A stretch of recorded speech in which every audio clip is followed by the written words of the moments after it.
안녕하세요. 조이브 클럽의 조입니다. 오늘 제가 소개해드릴 책은 아무리 바빠도 가정 예배입니다. 네, 백은실 사모님께서 지은 책인데요.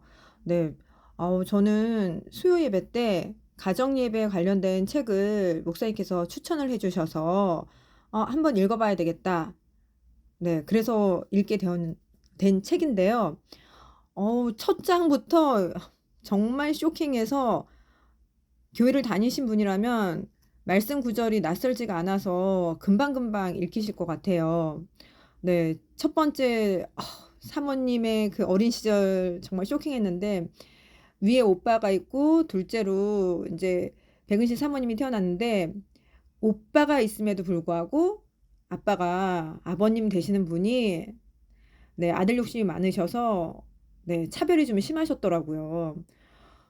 그래서 이 오빠는 공부 잘한다고 뭐 재수에 삼수까지 해주는데 딸이랑 이런 거 저런 거 만들고 뭐 이런 거에 좋아하는 거 때문에 미대 준비하는데 지원도 거의 없었고 네, 그래서 참 믿음의 1세대로서 이분 대단하시다.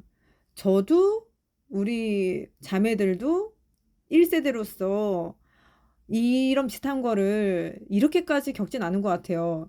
심지어 네, 아우 좀 충격이긴 한데 집에서 오빠 시험 떨어지지 말라고 네, 구판까지 벌리는데 거기에다가 이제 사모님이 네, 돌직구를 날렸더라고요. 굿한다고 이게 오빠가 붙는지 아냐? 오빠 떨어질 거야!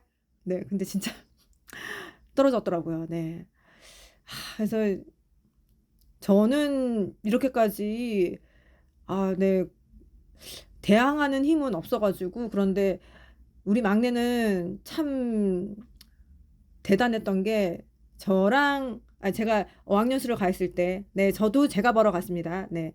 어쨌든 막내 혼자 있던 그 시절에 아버지가 저희 딸들한테 매번 그러셨어요. 너희들 믿더라도 결혼해서 따로 나가서 살 때 그때 믿어라. 한 집안에 그 두 종교 있으면 안 된다. 막 이러셨거든요. 그래서 교회 다니는 저희들보다 더 영적으로 뭔가 믿음이 확실하신 네, 지금이야 믿으니까 다 같이 정말 놀라요. 아버지께서 식기도 해주시고, 기도 이렇게 올려주시고 할 때 보면은, 네, 얼마나 매번 감동인지 모르겠어요. 근데 그 사이에 정말 저희 딸들 많이 눈물로 매일 씨 뿌리면서 많이 기도했거든요. 어쨌든, 이, 저희 막내도 막 다니고 그랬을 때 아버지가 뭐 성경책 던지고 뭐 했다고 그러더라고요. 그래서, 야, 우리가 네 옆에 지금 없는데, 야, 다 같이 있을 때 하지.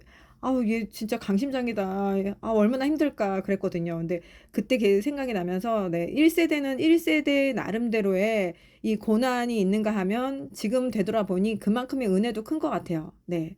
그래서 그런 파트가 일단 충격적이었고, 네, 두 번째는 가장 핵심이라고 할 수 있는, 네, 가정 예배 어떻게 하면 잘 드릴 수 있을까? 시간 정하는 것, 알람 세팅. 그래서 말씀하시기는 이제 정리 정돈을 잘 하고, 이제 식탁 교제 끝난 다음에 저녁밥 먹고 예배를 드리고 말씀 묵상하는 이런 프로세스가 좋다.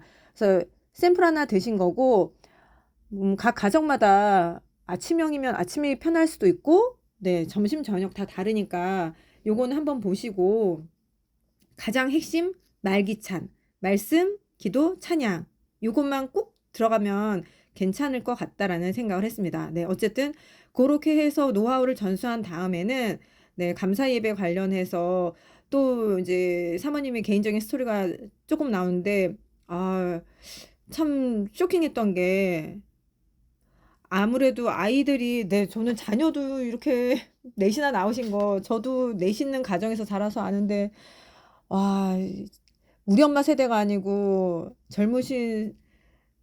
네, 젊으신 거잖아요. 저희 엄마 세대보다는. 근데 역시 믿음의 가정은 다르구나. 네, 많이 낳아야 되는데 일단 넷 낳은 것도 대단했지만 이사를 많이 다니시고 주거 환경이 그렇게 좋지 않았을 때 아, 네. 네, 참 마음이 아프더라고요. 그런데 또 그걸 말씀으로 결국은 이겨내신 것. 네. 초막이나 궁궐이나 내 주 예수 계신 곳이 그 어디나 하늘나라. 네. 그걸로 또 붙잡고 일어나셨더라고요. 그런가 하면은 네, 정말 솔직하게 산후 우울증도 앓으셨던 거 공유를 하고 계셨고, 또 좀, 네, 이것 또한 쇼킹했는데, 친정엄마가 네, 자살하려고 했던 그 장면을 말리고 했던, 그래서 지금도 꿈에서 네, 안 좋은 게 나올 때, 그런 꿈을 꿀 때, 아, 지금 정말로 충격이 컸나 보다. 어머니도 아, 이분도 되게 힘든 시간을 살았구나. 그래서 음, 우리가 보통 그런 생각을 하지 않나요? 교회만 다니면 예수님만 믿으면 그냥 그 후로 아주 아주 행복하게 잘 살았답니다. 해피엔딩 이렇게 생각할 것 같은데 네, 아니에요. 성경에도 나와 있어요. 네, 영광을 받으면 고난도 같이 받는다. 예수님도 십자가 부활의 영광 이전에 십자가의 고난이 있었다. 네, 그래서 세상 사람들과 다른 것은 네, 그 십자가를 붙들고 견뎌내는 힘이 있다라는 거죠. 그걸로 한 발 한 발 내딛고 견딜 수 있는 힘.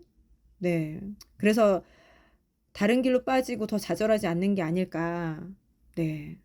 그래서 참 목사님 추천해 주실 때 도전이 되는 책이다 하셨는데 정말 네, 도전됐고 아, 한동안 제대로 안 드렸던 이 가정 예배를 정말 정기적으로 여기처럼 매일매일은 아니더라도 일주일에 두 번 정도는 우리 같이 꼭 예배를 드렸으면 좋겠다 가정에서 그런 생각이 들었거든요.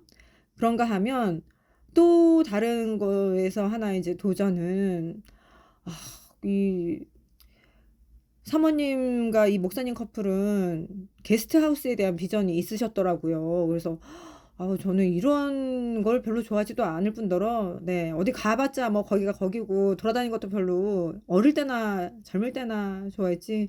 네, 어쨌든 이분은 그렇게 하려면은 뭔가 건축하고 그래야 되는데 그게 안 되니 내 집을 주변에 도움의 손길이 필요한 사람한테 오픈하자. 그래서 자매든 형제든 언제든지 편하게 와서 쉬고 먹고 가게끔 해주는데 저는 이게 정말 사모님 대단하시다. 이게 내 집을 오픈한다는 게 청소도 좀 깨끗하게 돼야 되고 요리도 잘해야 되고 신경 쓸 게 솔직히 많잖아요. 그래서 역시 이 성경 말씀대로 사시려고 하시는 이웃에게 베푸는 그 손 굉장히 훌륭하셨습니다.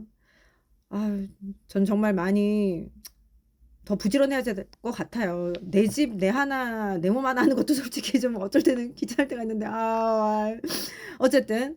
네, 그런가 하면, 책에서 보면은 101페이지에 이렇게 질문하는 게 나와요. 아이들과 가정 예배를 드리다가, 얘들아, 그럼 여기 성경에 영과 진리로 예배를 드린다고 나와 있는데, 이게 무슨 뜻일까? 근데 아이들이 그러는 거예요.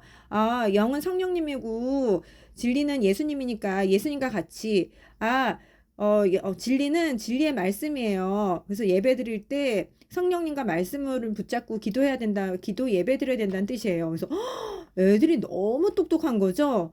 제가 이 말씀을 드리는 이유는 예전에 이제 우리 교회 공동체에서 나눔을 할 때 주일 말씀에 이게 있었어요. 예전 버전에는 신령과 진정으로 예배 드리는 자를 찾으신다. 그래서 당신은 언제 가장 최근에 이 신령과 진정으로 예배를 드렸냐 했는데 그때 이렇게 말씀하신 분 계셨어요. 내가 진짜 사업이 힘들어서 돈이 쪼달릴 때 그때 정말 진정으로 예배 드렸다. 그래서 근데 제가 그때 거기에 돌직구를 좀 못 날렸는데 이게 이게 그분은 받아들이기를 내가 진짜 이건 진심으로 드렸다. 뜨겁게 가식적이지 않고 저 좀 제발 도와주세요. 절박하게 드렸다를 진정으로 생각을 하신 것 같더라고요. 근데 성경에 보면은 영문 버전에 truth, 네, 진실, 진리 이렇게 되어 있거든요.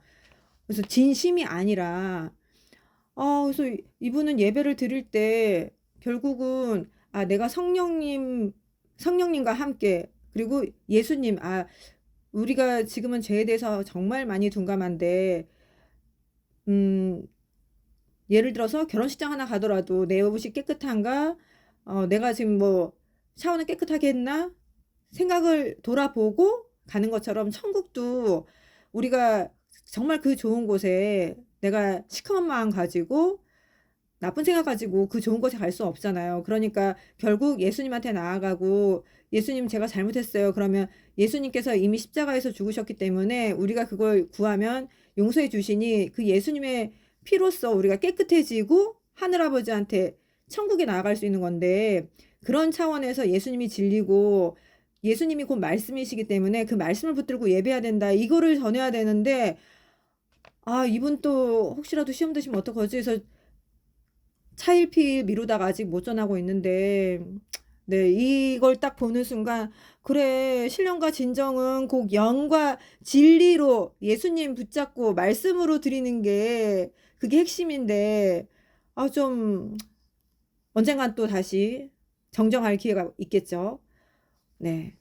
그러나 뭐 다 정말 별 5개에서 4개 정도가 좋았어요. 그런데 별 하나를 제 주관적으로 뺀 이유는 거기에서 이런 얘기가 나와요.